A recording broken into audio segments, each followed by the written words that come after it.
The land of Oyo stretched wide beneath the blazing sun, a kingdom proud and powerful, where the talking drums echoed with tales of warriors, kings, and gods.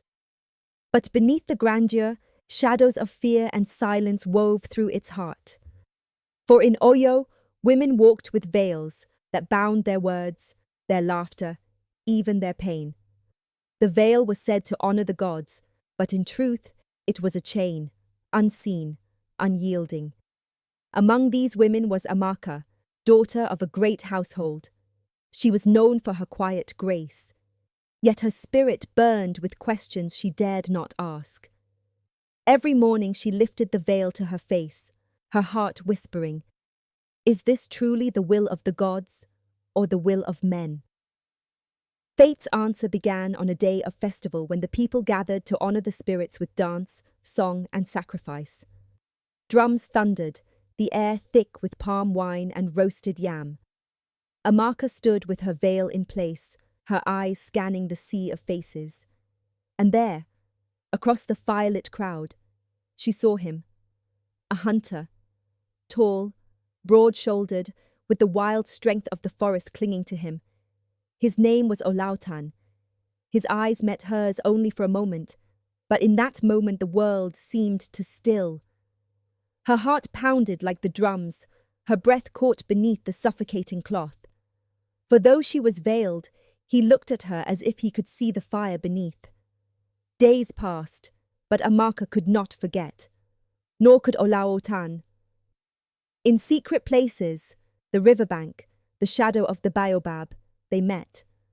Their words were hushed, their laughter stolen, but their hearts soared free. He told her of the forest, of freedom, of a life without chains. And she, in turn, spoke of her dreams, to choose her own path, to love without fear. But love in Oyo was never simple. For Prince Ayotunde, heir to the throne, had already claimed Amaka as his betrothed. His pride was as vast as his ambition, and his heart saw not love, but possession. To him, Amaka was a jewel to be owned, a prize to display. When whispers reached him of her stolen glances, his fury burned hotter than the festival fires.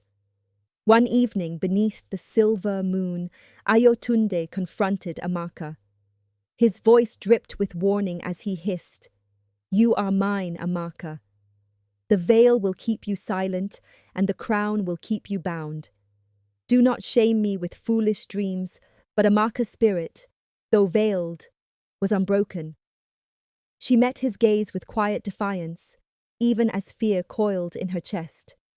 That night, she fled to Olautan's side, her heart trembling. "We must be careful," she whispered. "Ayotunde's pride is dangerous.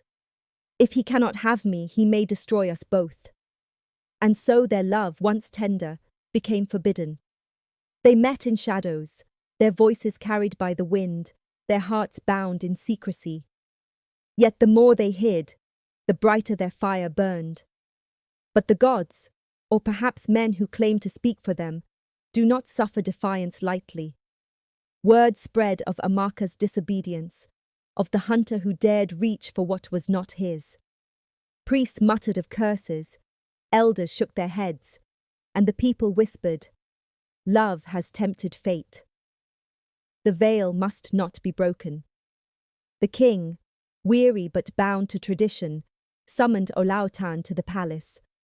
The great hall loomed with pillars carved in the likeness of ancestors.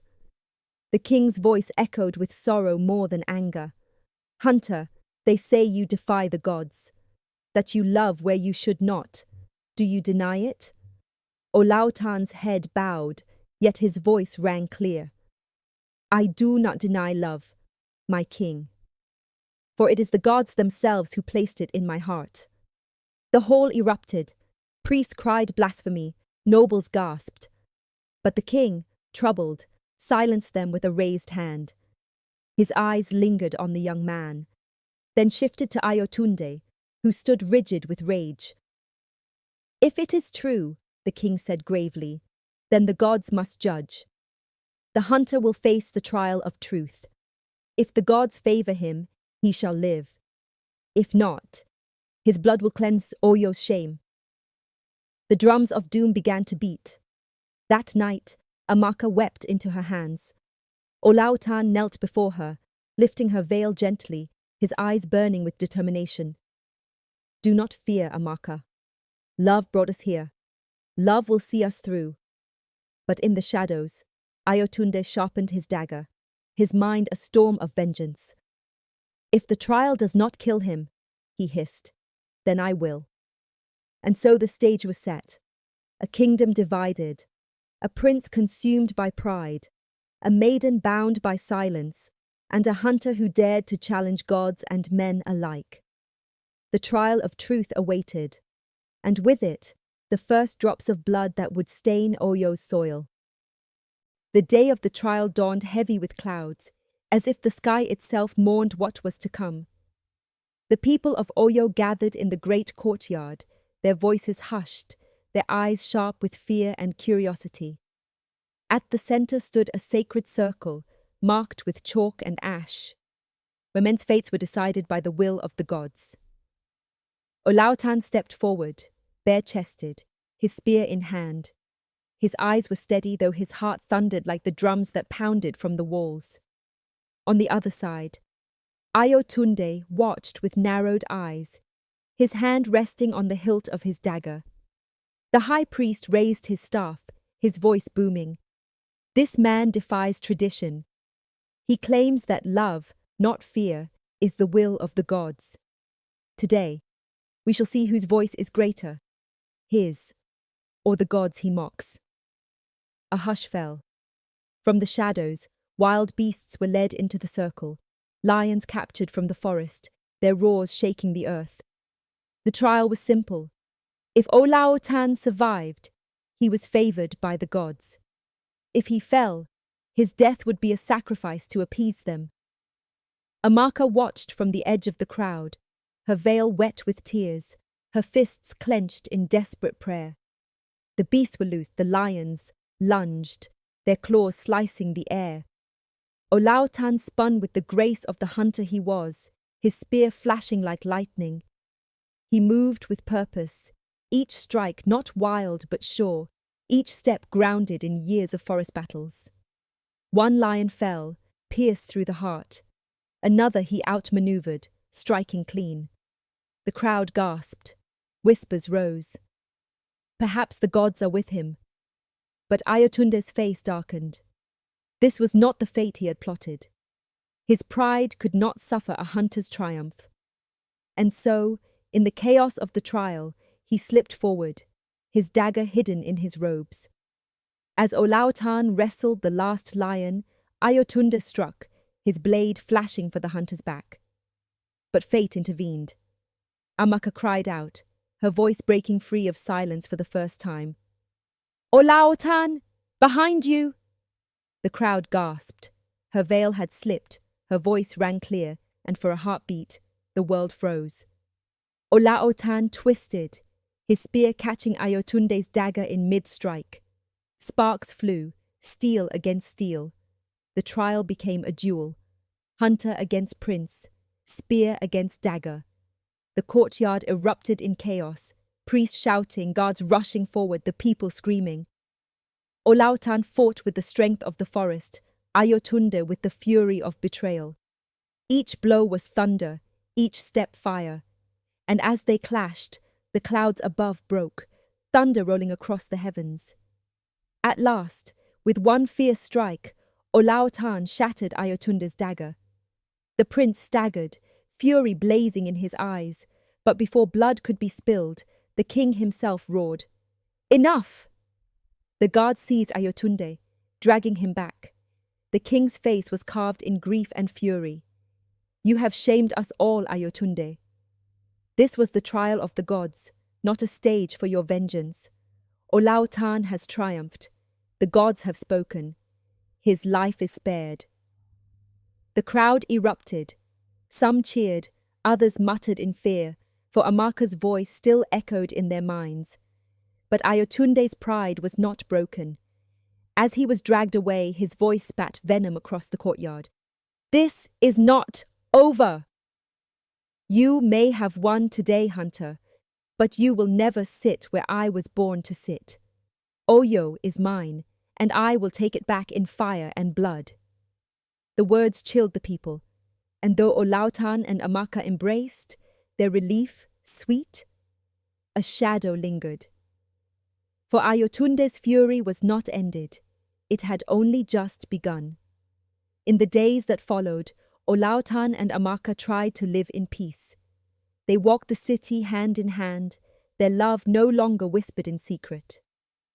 Amaka's veil lay forgotten, her laughter free, her voice no longer bound. The people watched with wonder, some smiling, others shaking their heads in fear of change. But in the silence of the temple, Ayotunde plotted.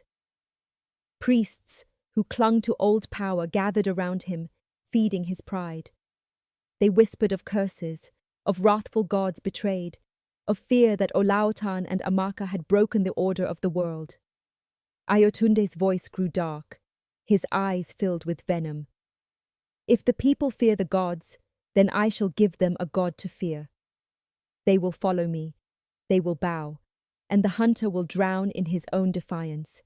So he gathered men in secret, warriors discontent with the king's rule, priests unwilling to lose their hold on the people. In shadowed corners, they swore loyalty to Ayotunde, the blood of kings. And as the moon waned, a rebellion was born. One night, Amaka woke with a start.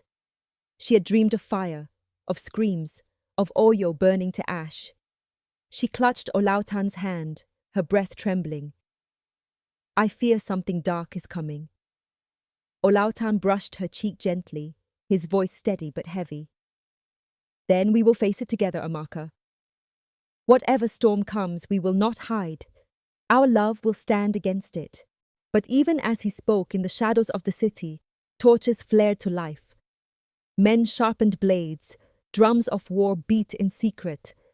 Ayotunde's pride had become a serpent, and soon Oyo would feel its bite. The night came quietly, but it did not stay so. The moon rose pale and trembling, casting silver across the rooftops of Oyo.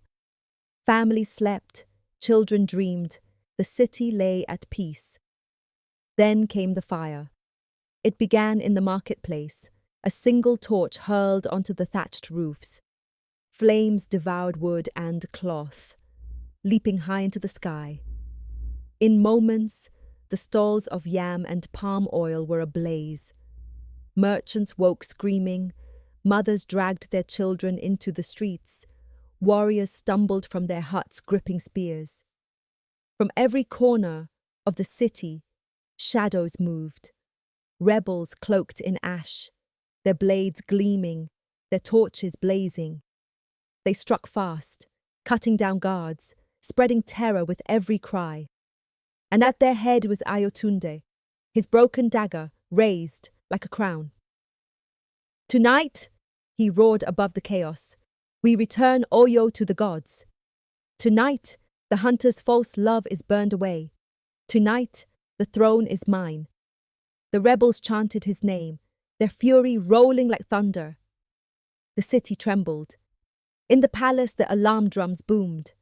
The king, old and weary, stood at his balcony, his eyes filled with horror as smoke rose into the night. His voice cracked with sorrow. "My son, my own son, has turned against me."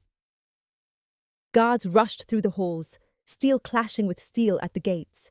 The people screamed for safety, for salvation, for hope. And in a quiet chamber, Amaka jolted awake, the smell of smoke thick in her lungs. She turned to Olautan, panic in her voice. "The city is burning!" Olautan grabbed his spear, his face carved in grim resolve. "Stay here, Amaka. I must fight." But she rose to her feet, her eyes blazing, her voice fierce. "No, Olautan! I will not hide while Oyo falls to ash. We began this together. We will end it together." For a moment he hesitated. Then he nodded, gripping her hand. "Then let us stand." They rushed into the storm. The palace grounds were a battlefield. Flames licking at the gates, guards clashing with rebels, priests chanting curses as steel rang against steel. Olautan's spear flashed like lightning, cutting through the night, striking down foes as he carved a path through the chaos. Amaka stayed close, her voice carrying above the din. "Find Ayotunde. End this before he destroys us all." And there, through the fire and smoke, Ayotunde appeared. His eyes burned with madness, his face twisted with pride. Behind him, his followers raised their blades, chanting his name like a war song. The prince lifted his broken dagger high, his voice venomous. "Oyo belongs to me. The throne is mine by right, and tonight I shall tear it from the hunter's hands." Olautan stepped forward, his voice thundering. "Ayotunde, you bring ruin upon your people. If it is power you crave, then face me, not the innocent." The crowd stilled. Rebels and guards alike lowered their weapons, forming a circle of fire around the two men. The fate of Oyo balanced on their clash. Steel met steel.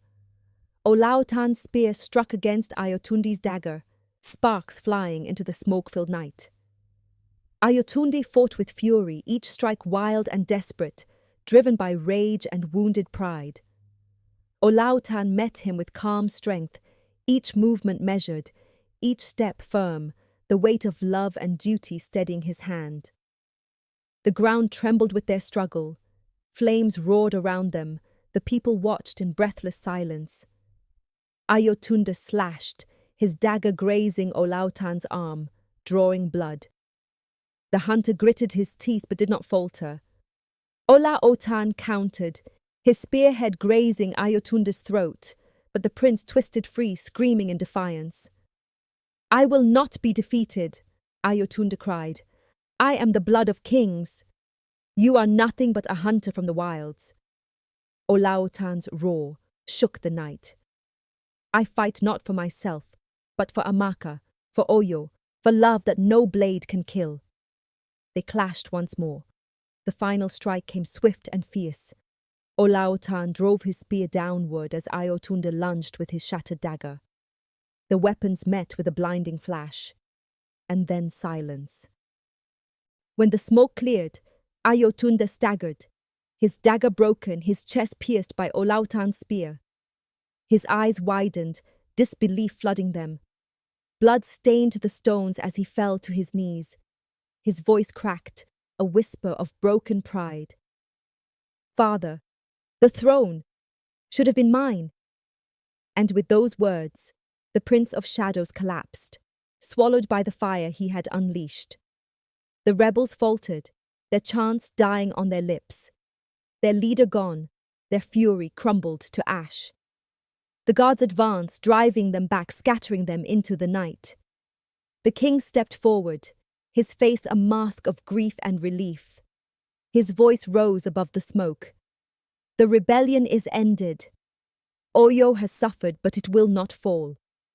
From the ashes, we shall rise again." Olautan stood trembling, his chest heaving, his spear stained red. Amaka ran to his side, her tears falling as she embraced him. "It is over," she whispered. "At last, it is over." But though the fire dimmed, the scars of the night would remain forever. The city burned, the prince had fallen, and Oyo stood at the edge of a new dawn. The flames of rebellion smouldered for days. Ash clung to the stones of Oyo, smoke curled above the rooftops, and the cries of the wounded echoed through the night. Families wept for their dead. The marketplace lay in ruins, and the once proud city stood broken. But amidst the ruin, there was survival. The people gathered, their voices low but steady, sweeping ashes, rebuilding walls, burying the lost. Out of sorrow, hope began to stir. At the heart of the palace, silence reigned. The king sat on his throne, aged beyond his years, his eyes hollow with grief. Ayotunde's betrayal had cut deep, not only as a wound to the kingdom, but as a wound to a father's heart. When Olautan entered the chamber, The king lifted his gaze. For a long moment no words passed between them. Then the king spoke, his voice heavy with sorrow. You fought not only for love, Olautan, but for Oyo itself. My son chose the path of pride and destruction, but you chose the path of honor. Yet, even victory brings no joy when it comes at such a price. Olautan bowed his head. I did not wish for his death, my king. He was your son, your blood. But he left me no choice. The king's eyes shimmered with unspoken pain. The gods are cruel, to give me sons only to take them in fire. But perhaps the gods also give gifts in strange ways. For in you, Olautan, I see not just a warrior, but a man who carries the spirit of Oyo in his heart. And so it was. Olautan and Amaka ruled with compassion and strength. The people of Oyo spoke of their reign as the season when fear was broken, when love triumphed, and when even the ashes of betrayal gave birth to new life. At night, the king would sit at his balcony, watching the stars with a weary smile whispering into the wind. Forgive me, Ayotunde. In their hands, Oyo is safe, and the city sang, not of war or fear, but of freedom, of unity, of love stronger than fire. The hunter became a king. The silenced woman became the voice of a people. And the city of Oyo endured, its secrets no longer bound by veils, but spoken boldly beneath the open sky.